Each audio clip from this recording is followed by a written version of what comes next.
जी ले लीजिए। लग जाएगा हो जाओ।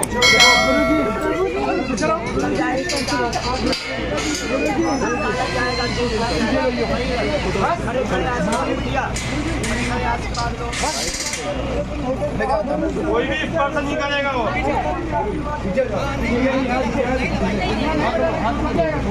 छोटे पिच्चू ले भाई, चोट लग जाएगी, चोट लग जाएगी। पीछे नहीं गुरुदेव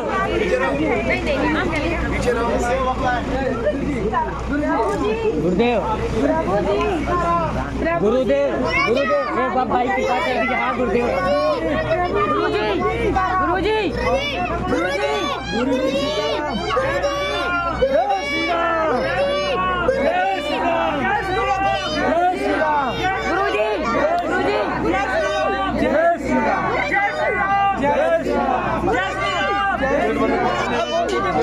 आप भोजन रात तक मर्जी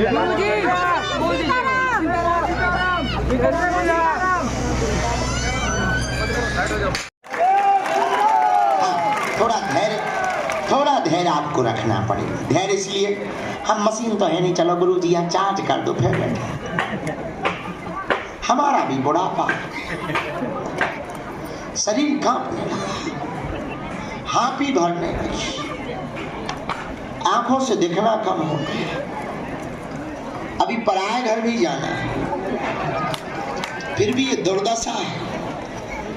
लेकिन हम आपको बताएं, चाहे जितना शरीर थक जाए, जब तक इस तन में प्राण रहेंगे तब तक हम मानव होकर मानव के काम आते हैं।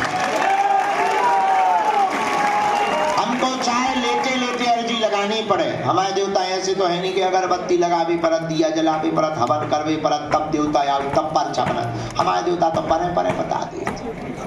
हमारा वाईफाई वेरी हाई फाई। अब आज हमें एक पत्रकार बता रहे थे, बोले गुरुजी इतने दरबार लगन लगे, अरे हमका लगने दो, हमारा लोट तो कम हो रहा, बाहर में कौन परेशान हो गए। लेकिन एक बात बोले, कल हमने कथा सुनाई थी आपको, 10 चलते हैं तब एक पहुंचते हैं। हम तुम्हें दरबार में चमत्कार दिखाने के लिए नहीं बैठाए हैं, न ताली बजवाने बैठाए हैं। दरबार तो बहाना है, असलियत में तुम सबको बागेश्वर हनुमान जी का बनाना है। दरबार तुम कहोगे अगर हनुमान जी का बनाना तो यहीं बैठे रहो, आप जाते क्यों? हम इसलिए जगह जगह जाते हैं क्योंकि दरबार और चमत्कार तो बहाना है, भारत को हिंदू राष्ट्र बनाना है। हमें हनुमान जी ने चुना ही किसी और काम के लिए। अब कई विरोधियों की नींद खराब है, हमारे कईयों के पेट खराब है, अलीउल्लाह वालों की दुकानें बंद हो गई, अजमेर में भीड़ जाना बंद हो गई। अभी अजमेर के एक मुल्ला ने धमकी दी हमको, जब से बागेश्वर बाबा आया चादर चढ़ना बंद हो गया। अरे हम कहा चादर फादर निकटना याद है दी, बागेश्वर जब नाम सुना।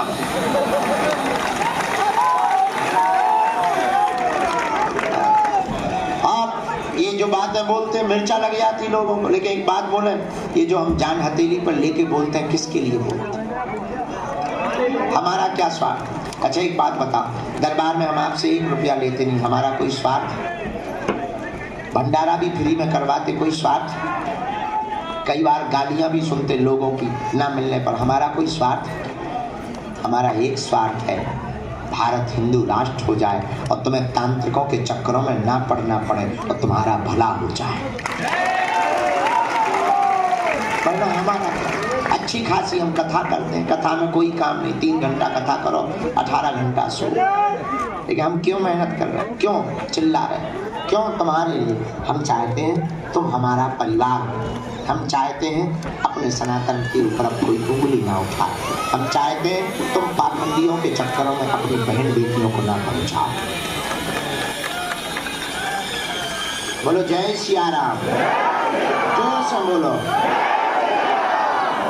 और इतना ही नहीं, अभी जब तक हमारे तन में प्राण है, देखो जीवन का तो कोई पता नहीं, जब तक हमारे तन में प्राण है हर साल गरीब बेटियों का विवाह तो हो ही रहा।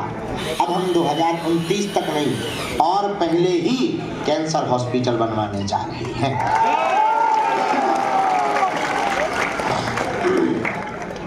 2024 हो जाए प्रारंभ, इसके बाद कैंसर हॉस्पिटल के लिए हम निकलेंगे। जगह जगह हॉस्पिटल की तैयारी करेंगे। और चाहे जैसे हो, अब हम गरीबों को डॉक्टरों से लुटने नहीं देंगे, चाहे जो हो जाए उसके लिए हमें चाहे जिसको चमत्कार दिखाना पड़े, चाहे जिस बड़े आदमी को।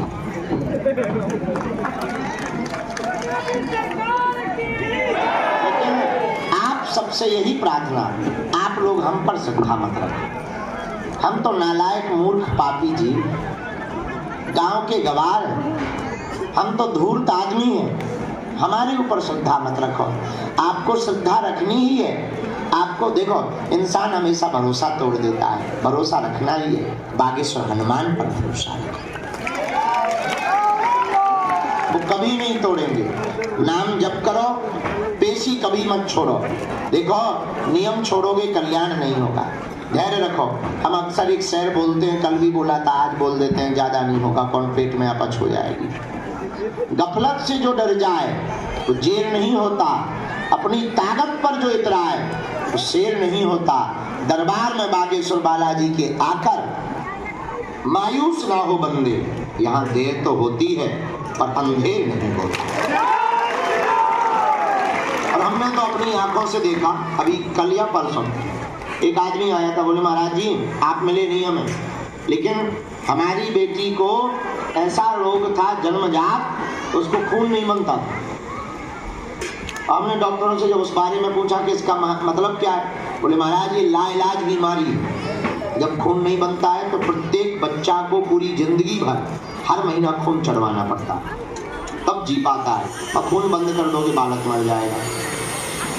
और हमने अपनी आंखों से देखा, वो आके रोते हुए हमें बता रहा था, बोले गुरुजी हनुमान जी की दया से अपने आप वह रोग ठीक हो गया, वो आराम। ऐसी चीजें हमने ना सुनी है ना देखी है। कलयुग में हनुमान जी ऐसी लीला कर रहे हैं। हमारा मानना है इस भारत में राम नाम के राज्य की स्थापना के लिए बागेश्वर हनुमान जी प्रकट हुए हैं। लेकिन तुम चूक मत जाना, अधैर्यता मत करना। इतना तय है कि तुम्हें घूम फिर करके बालाजी के ही चरणों में आना पड़ेगा। हमें इसके ध्येय में नहीं है कि तुम बागेश्वर धाम आओ ना, ये बुद्धि से निकाल दो। हनुमान जी के चरणों में पहुंचाने का हमारा सिर्फ उद्देश्य है।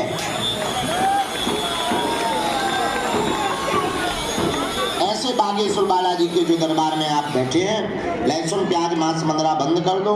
महीने में एक बार, 2 महीने में एक बार पेशी करना प्रारंभ कर दो। पर्चा बने या ना बने, बालाजी और सन्यासी बाबा को सब सुनाई पड़ता है। जाओ सेना पहुंच जाएगी, काम सफल होने लगेंगे, रोग में संकट में पीड़ा में आराम लगने लगेगा। और जाओ, जो भी ओम बागेश्वराय नमः इस मंत्र का तुम श्रद्धा पूर्वक जाप करके देख लो, तुम्हारे आसपास भी सिद्धियों का, शक्तियों का अनुभव होने लगेगा। राम राम राम, मन में राम नाम जप करो।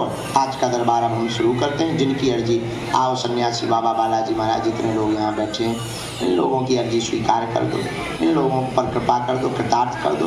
तुम सब इनके चरणों में। अच्छा एक बात और, आप एक समस्या का समाधान चाहते हो या प्रत्येक का?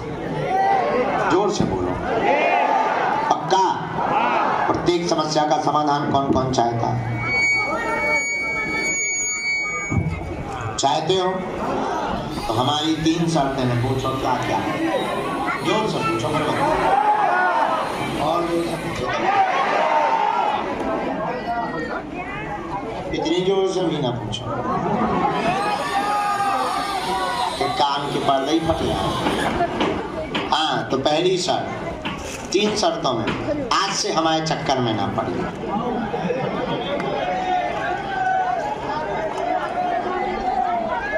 दूसरी शर्त, लहसुन प्याज मांस मंदरा बंद करके महीने में एक बार शनिवार या मंगलवार की पेशी करना प्रारंभ कर दो।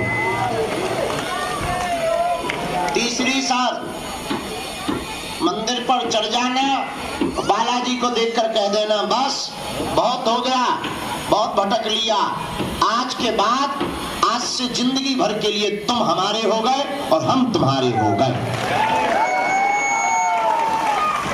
उसके बाद लौट कर मुड़कर तुम्हें कभी पीछे नहीं देखना पड़ेगा मेरे पागलों। और जब जब तुम्हारे ऊपर विपत्ति या संकट या बाधा या उत्पात आएगा, बागेश्वर बालाजी की सेना तुम्हारे साथ सहयोग में खड़ी नजर आएगी। बोलो जय सिया राम। लेकिन शर्त यह है, जुड़ना तो कभी मुड़ना नहीं, उनके चरणों से जुड़ना। देखो हम तो 4 दिन के मेहमान हैं, तुम्हें हम पीढ़ी दर पीढ़ी का समाधान देना चाहते, और पीढ़ी दर पीढ़ी दर का समाधान यही है, हनुमान। कौन है? हनुमान। तो उनके चरणों से जुड़ जाओ, नाम जप करो, दोनों हाथों की मुट्ठी बांध लो। हम सामूहिक अर्जी आपकी लगा देते हैं। इसके बाद आज के दरबार के क्रम को प्रारंभ करते हैं। कल पुरानी पेशी का दरबार है, टोकन नंबर बटेंगे।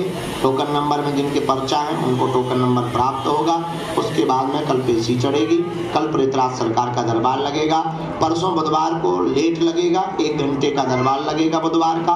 1 घंटे का दरबार लेट लगेगा 5 बजे के बाद। 5 बजे तक जो है परसों बुधवार तक व्यस्तता रहेगी, धाम की साफ सफाई होगी। इसलिए परसों का दरबार में, क्योंकि लगातार अभी दरबार चल रहा है, तो साफ सफाई अव्यवस्थित हो गई है और काम भी लगा हुआ है। इसलिए बुधवार को 1 घंटे का दरबार करने के बाद में इस दरबार की श्रृंखला जो 7 दिन की थी, 6 दिन की, 6 दिन लग गया ना, 6 दिन की दरबार की श्रृंखला पूरी हो जाएगी। 8 और 9 तारीख को पुनः दरबार लगेगा। पेशी लगातार जारी रहेगी। आगामी कथाओं में हम जाएंगे। आगामी कथाओं में हम 4 तारीख को पहले देहरादून जाएंगे। देहरादून में 1 दिन का दरबार है, वहाँ से दरबार करके हम औरंगाबाद जाएंगे। औरंगाबाद में 3 दिन की कथा सुनाएंगे। शायद महाराष्ट्र में है औरंगाबाद, हम औरंगाबाद जाएंगे। औरंगाबाद में 3 दिन की कथा सुनाएंगे और 8 और 9 तारीख को धाम पर रहेंगे। दीपावली यहीं पर मनाएंगे। दीपावली के बाद है यहाँ वोटिंग, चुनाव है, चुनाव की है वोटिंग, तो यहाँ पर कड़ाई बहुत ज़्यादा हो जाएगी। तो धाम को कोई लेना देना नहीं है, लेकिन हम नहीं चाहते किसी भी प्रकार का विवाद उत्पन्न हो गए। तो 4-5 दिन हम एकांतिक रहेंगे, ताकि जो है चुनाव बहुत शांतिपूर्वक हो जाए। चुनाव के समय में छोटी सी बात बड़ी हो जाती है। काऊ से मिले लेगी आदमी जो न्यूज चला दे कि लो बागेश्वर बाबा ने किया सपोर्ट, बड़ी आफत है। तरह तरह के हथकंडे अपनाए जाते हैं। और देखो किसी भी साधु को गिराने के लिए 3 रास्ते होते हैं। कितना भी बड़ा साधु, कितना ऊंचा, 1 गंदी राजनीति, 2 ब्लैक मनी रुपया, 3 लोहानिया।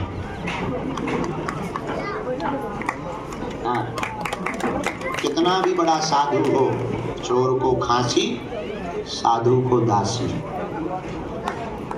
लगवाती है फांसी।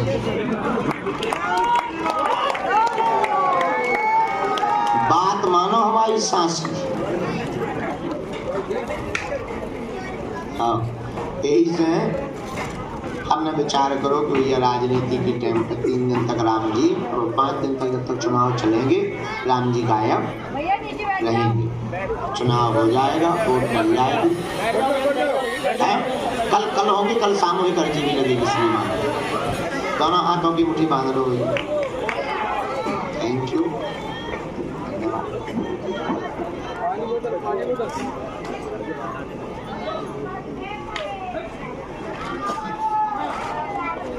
आमा बुआ को नेपाल में पिताजी को पता है क्या कहते हैं? बुआ। हाँ पूछ लो। बुआ को, आमा को माँ। आमा मतलब माँ, बुआ मतलब बाप।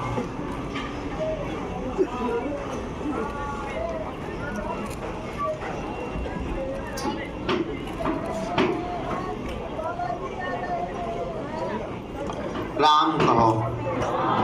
साधु जी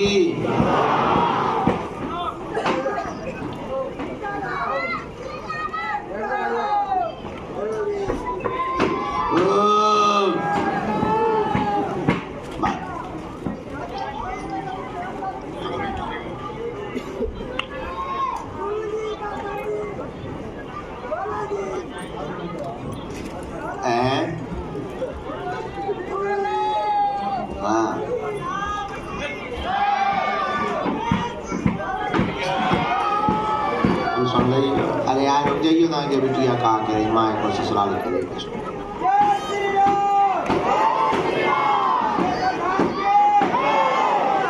तो क्या करना चाहिए?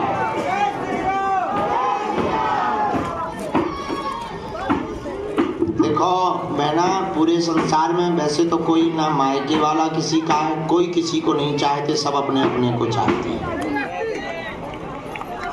ऐसी परिस्थिति में भी नहीं, उसके पूर्व की परिस्थिति में चाहते भी हो तब भी यही समझ लो, हम आपको बहुत गंभीरता पूर्वक बता देते हैं, इस दुनिया में कोई किसी से प्रेम नहीं करता है, अपने स्वार्थ बस प्रेम करते हैं। और अच्छा एक बात बताओ, आपने कभी ऐसी दोस्ती देखी बिटिया बहुत गरीब हो, लड़का बहुत अमीर हो, दोस्ती ऐसी हो कि मर मिट जाए?